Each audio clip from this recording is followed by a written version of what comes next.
सप्तमोऽध्यायः।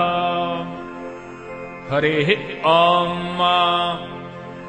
उग्रश्च भीमश्च ध्वान्तश्च धूनिश्च सा संहां चाभियुगवाच विक्षिपः स्वाहा।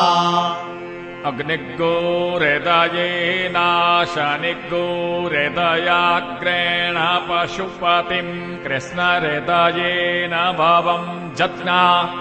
शर्वम् मतस्ताभ्यामीशानम् मन्युनामहादेवमन्तः परिषव्येनोग्रम् देवम् वरिष्ठोनावशिष्टानो शिङ्गीनिकोशाभ्याम्।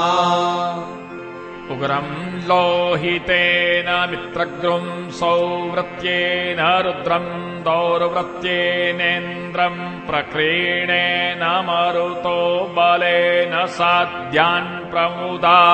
भवस्य कण्ठ्यगोरुद्रस्यान्तः पार्श्व्याम् महादेवस्य चक्रच्छर्वस्य वरिष्ठो पशुपतेः पुरीतत।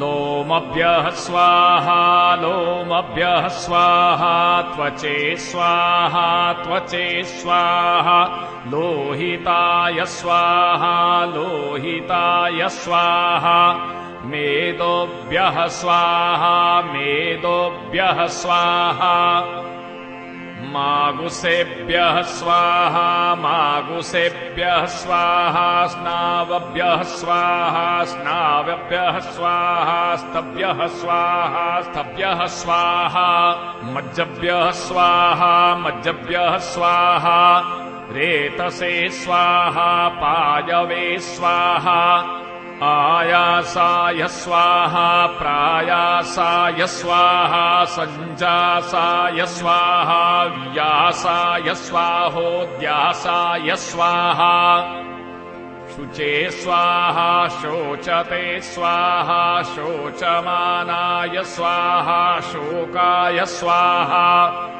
तपसे स्वाहा तप्यते स्वाहा तप्यमानाय स्वाहा तप्ताय स्वाहा धर्माय स्वाहा निष्कृत्यै स्वाहा प्रायश्चित्यै स्वाहा भेखजाय स्वाहा जमाय स्वाहान्तकाय स्वाहा मृत्यवे स्वाहा ब्रह्मणे स्वाहा ब्रह्महत्यायै स्वाहा विश्वेभ्यो देवेभ्यः स्वाहा द्यावा पृथिवीभ्यागु स्वाहा।